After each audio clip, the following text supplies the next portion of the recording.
Hey guys, so you might be here for my last college decision video. If you haven't checked it out, then make sure you go check it out. I'll put the link down below in the description.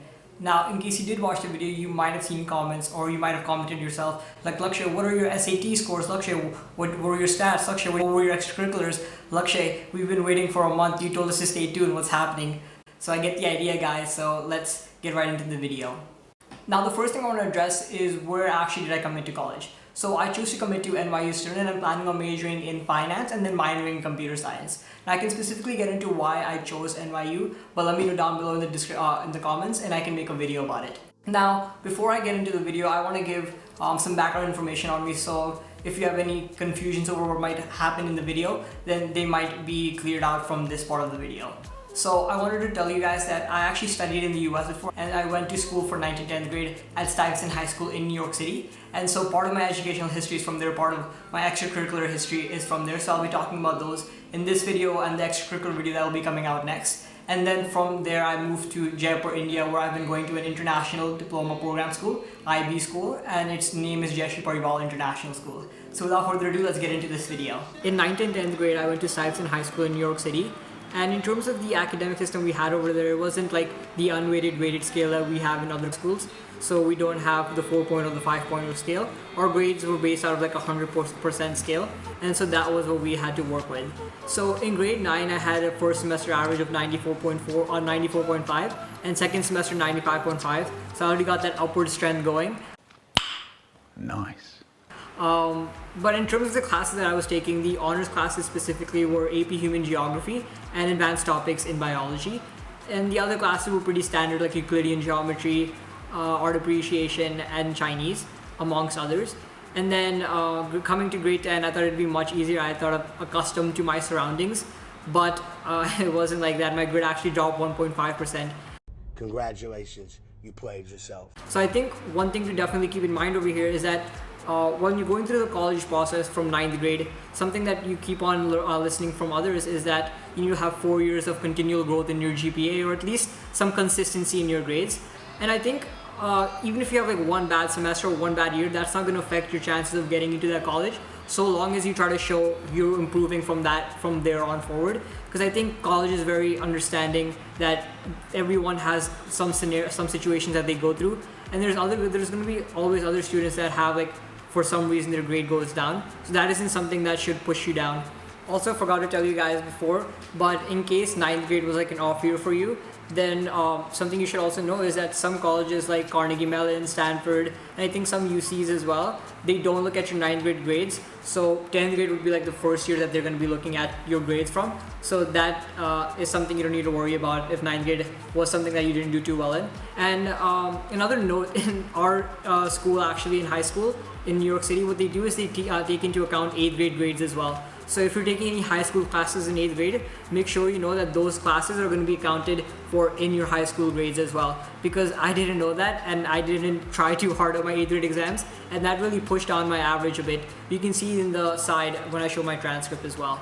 But besides that, when I moved to India in grade 11, I was taking the IBDP program. So that's the IB diploma program. And the classes I was taking were 4 higher level classes and 2 standard level classes. Generally, what the IB recommends is you have 3 standard level and 3 higher level classes.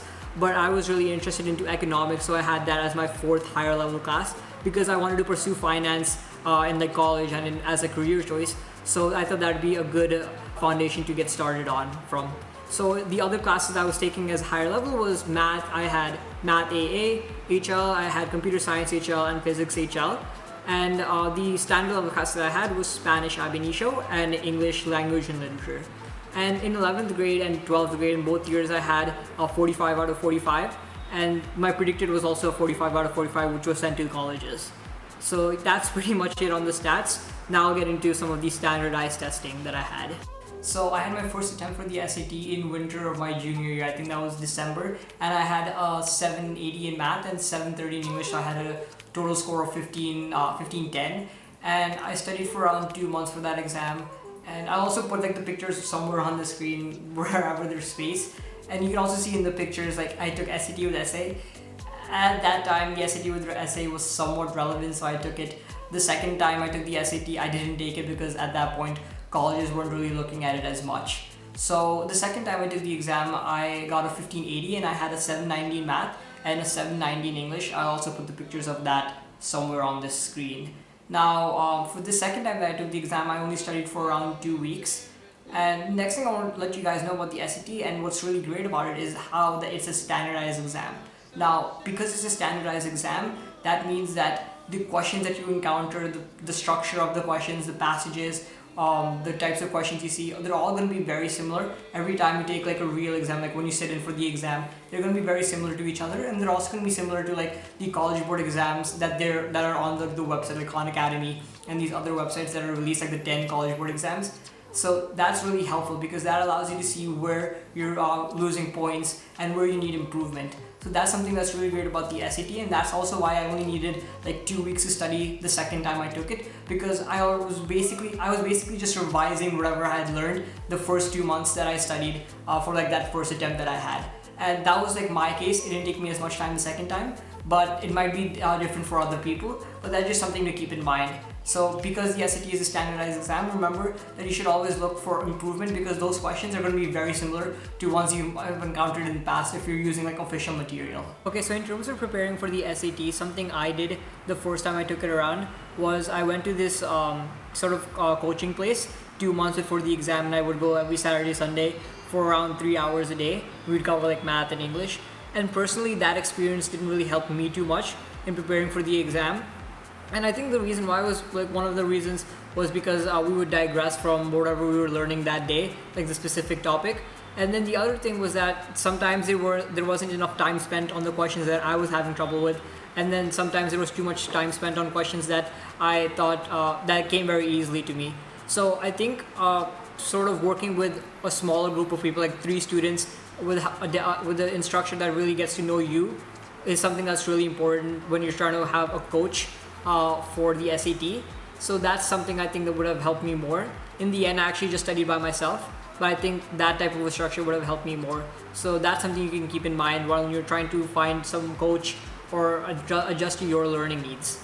And after that, I think something that I really wanted to focus on while studying for the SAT was practice from the actual official college board exams. And I think this is really important, and not practice from like Princeton Review or Barron's, because I think it's important to have understanding of the questions that are going to come on the actual exam, right? The test makers are making these exams and they're publicly releasing them. So I think it's really a lot more helpful to study the questions that you get wrong and really focus on them than take questions from like Barron's or Princeton Review, which might be harder, or they might be structured in a different way or ask questions differently. All of these add or introduce new variables that take away from your learning experience for the actual SAT. So I think it's really important to really focus on the actual official college board exams that are released. And besides like the 10 I think that are released on their website as well, I think there is also question and answer services that really help me out. You may or may not be familiar with it, but it's basically these past release exams that the college board administered either in the US or internationally, and the links are all online for like the exams, and you can go and check them out. And they're basically actual exams or exams they didn't release but the same test makers wrote. So they're really helpful as well because they're coming directly from them, and you get that experience of test making those test like questions. So that's really helpful as well. And the other thing that I did to really get ready for the reading section was I read books like The Great Gatsby, Great Expectations, Catch-22, really some classical books that I also enjoyed before the exam, so like 2-3 months as I was preparing for the exam. Because I think to tackle like the denser sections of the SAT, it's important to be able to first have a lot of experience with these denser passages that you're going to come across in while reading like these old classical books. So that's something that really helped me out as well. And then another thing that I come across while talking to students here is the difference between SAT and ACT. So I think there are a couple of differences between them. The one major reason why I picked the SAT over ACT was because ACT for international students is conducted online, whereas for the SAT it's on paper, and I generally am more comfortable working with paper. So that was a big yes for me towards SAT. If you're more of a person that enjoys working more digitally, then maybe the ACT is better. And I think the general consensus is also that the SAT is harder and there's less time pressure, but in the ACT there's more time pressure and the questions are easier. So that's something you should keep in mind as well. You could also do your own research and figure out, take both exams, ACT and SAT, see which one suits you better. But those were some of the main things for me. And also the ACT has a science section. I've heard most of the time that it's really just like a reading passage, but there's also a lot of analysis that you have to do. So that's something you can think about as well when choosing between ACT and SAT.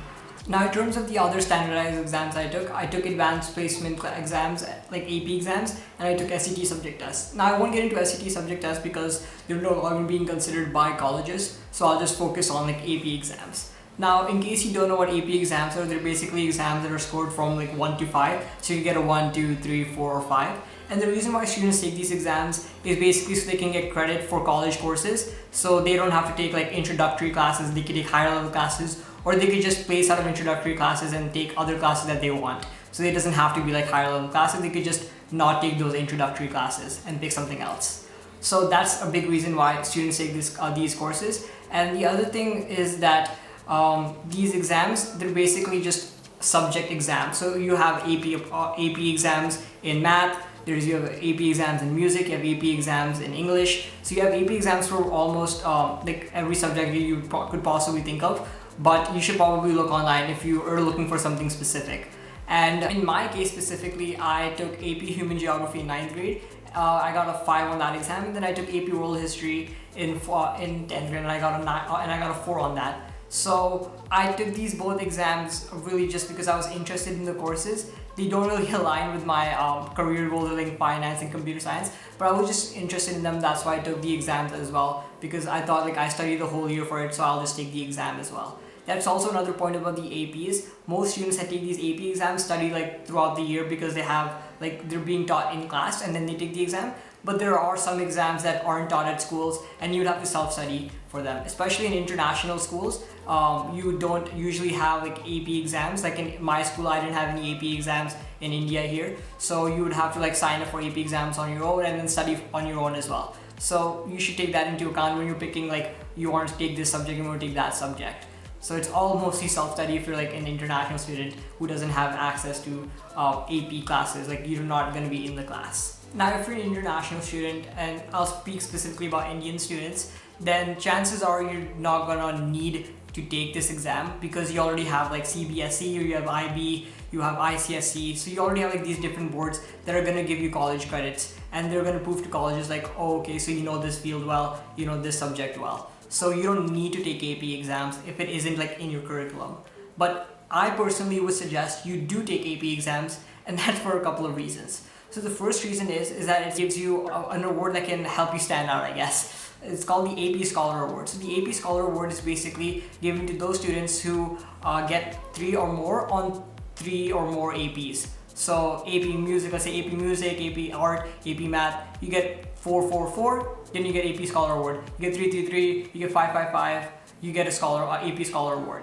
So that's just something you could add on your applications to colleges, and it's just another award, so it can help your applications. It won't hurt it, but it might help. So that's something you should take into account. And the second thing you should keep in mind is that because you're an international student, right, and you have like IB, or you have ICSE, or you have these other boards exams that you're already going to be taking, most students in India at least don't take these AP exams, right? And because most students don't take these AP exams, that's just another way for you to show your academic proficiency and the level of rigor of classes that you're willing to take in comparison to other students. So that can be really helpful for you to stand out amongst others. But do remember that it can be a lot of workload because you're practically learning a new subject by your own. So you should keep that in mind. And you should also make sure that you're not giving up too much time on like extracurriculars that you would be doing instead. So there's definitely a trade-off, and you should take that into account while you're deciding if you want to self-study, if you want to take this course or not.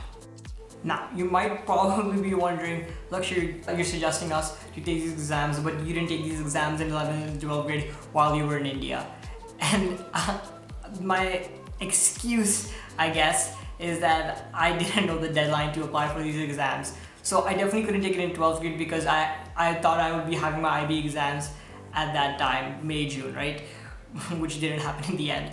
But I thought I'd be taking, so I would definitely wouldn't be taking in 12th grade. But 11th grade, I thought of taking it, but the registration deadline for these exams is November 13th. So it was a bit late because I was looking at this like in April. So you make sure you sign up by the right time, and then you could also register between November 19th and March. I think you have to pay a fee for it as well because you're kind of late to actually signing up for the exams. So make sure you keep that into account, and I'll also drop the links of where you can apply for these exams. So that's pretty much it for this video. I'll see you guys next video in my extracurriculars.